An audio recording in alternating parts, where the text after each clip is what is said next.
নির্বাচনকে কেন্দ্র করে অস্থিরতা তৈরি, এক ধরনের মব তৈরি অথবা সরকারি সুবিধা নেওয়া, এই কাজগুলোর খানিকটা অভিযোগ আমি ওনার সামনেই বলছি সম্ভবত জামাত বা ছাত্র শিবিরের দিকেই তিনি মিন করছেন।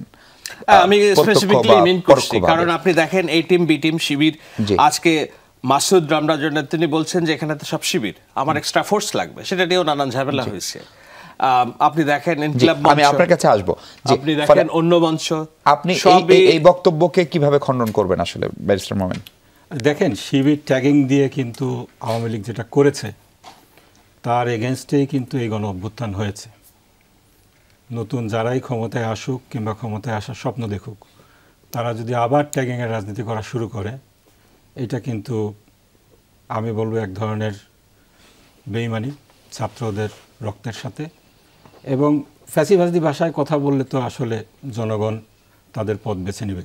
আমি শাহেদ ভাইয়ের সাথে একটা বিষয় একমত, উনি যে অ্যাকনোলেজমেন্ট দিয়েছেন যে ছাত্ররা তাদের বুকের তাজা রক্ত ঢেলে রাজপথে নেমে আমাদেরকে এই মুক্তির স্বাদ পাইয়ে দিয়েছে। হ্যাঁ, আপামর জনসাধারণ ইনক্লুডিং বিএনপি পলিটিক্যাল ফোর্সেস সবাই তাদের সাথে যুক্ত হয়েছে, কিন্তু এই অ্যাকনোলেজমেন্টটা জরুরি, এটা দিয়েছেন, এই জন্য ধন্যবাদ।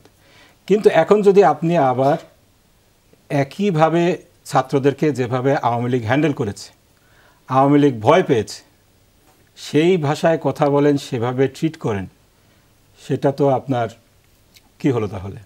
আমি বলবো যেটা দরকার সেটা হলো তাদের যেই কনসার্নগুলো আছে সেইগুলাকে চ্যানেলাইজ করা। আপনি মাঠে নামছে, কেন নামছে এটা বোঝার চেষ্টা করতে হবে। শাহেদ ভাই বললেন নতুন মুখ দেখছেন, নতুন মুখ তো দেখবেনই।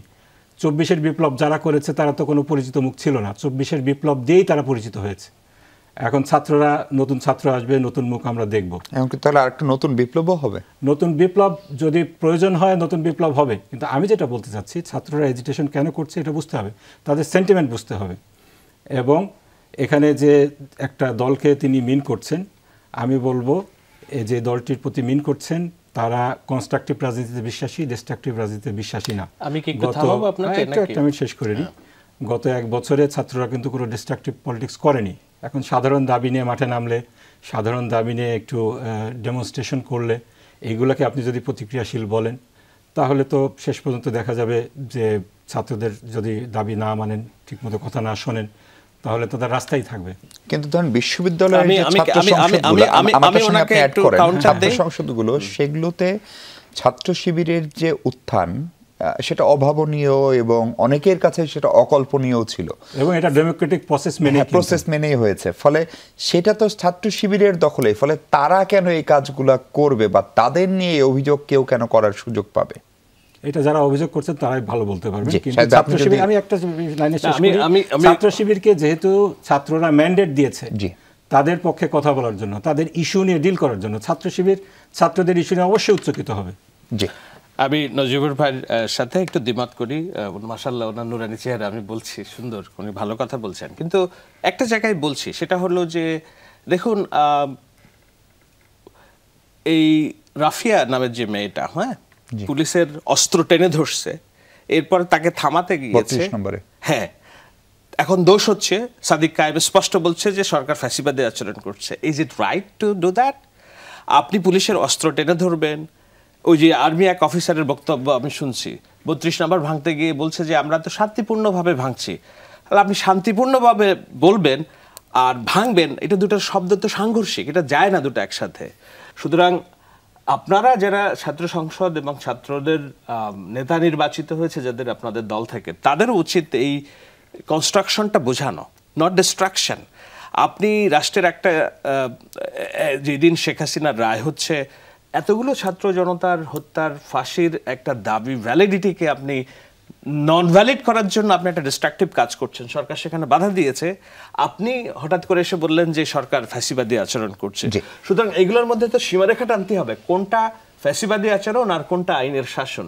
সেই জায়গায় আপনাদের যে ভূমিকা, সেইটা দেশবাসী প্রত্যাশা করে। একটা প্রশ্ন আমি করতে চাই, একটা কথা বলি, আপনার যখন পুলিশের গাড়ি ঠেকিয়ে দিল, শাহেদ ভাই বললেন, সেটাকে আমরা কিন্তু অ্যাপ্রিশিয়েট করেছি।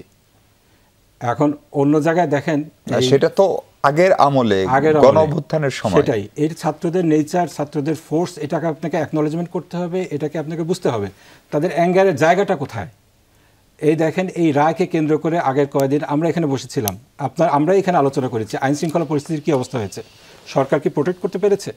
আমি বলবো 32-এ যারাই গিয়েছে, এটা আমি সাপোর্ট করি না করি এটা ইররিলেভেন্ট, কিন্তু এটা তো আপনার কাউন্টার মেজার হওয়ার কারণে আপনার যেই জনগণের যে ডিস্ট্রাকশন, আগের রাত্রে রেজন সিদ্দিকের বাসায় বোমা মেরেছে, বাসে আগুন ধরেছে, এইগুলো তো কমে এসেছে, ঠিক আছে?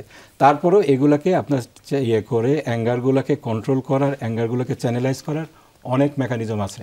আমি বলবো সরকার আইন শৃঙ্খলা পরিস্থিতি রক্ষা করতে ব্যর্থ হওয়ার কারণে এই রায়টা ঘিরে, তার রায়ের আগে যে ধরনের ডিস্ট্রাকশন ঘটনাগুলো ডিস্ট্রাকটিভ ঘটনাগুলো ঘটেছে, তার পরিপ্রেক্ষিতে রিপারকেশনটা ছিল 32 নম্বর কেন্দ্রিক।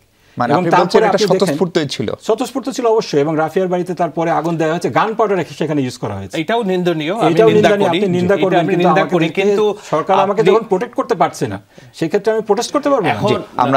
আমরা স্বতঃস্ফূর্ত বলছি কেন? এখানে কি সব রাজনৈতিক দলের লোকজন গিয়েছে না একটি মাত্র রাজনৈতিক দল গিয়েছে? বলতে আপনি রাজনৈতিক দল যেতে হবে না তো।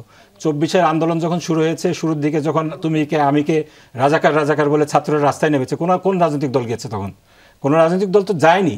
স্বতঃস্ফূর্ততা বলতে জনগণ স্বতঃস্ফূর্তভাবে রাস্তায় নেমেছে। কিন্তু মানে আমরা যদি মানুষের উপস্থিতি, সংখ্যা, স্পিড সবকিছু বুঝি, তাহলে ওই যে ঘটনার কথা আপনি বললেন রাজাকার, সেখানের যে body language, movement, number of participant, সেইটার সঙ্গে এটা মেলানো। আপনি শেয়ার যে ভলিউম ছিল সেটার ব্যাপারে কথা বলতেই পারেন, কিন্তু দেখেন রাফিয়া, আপনি কি তাকে শিবির বলবেন?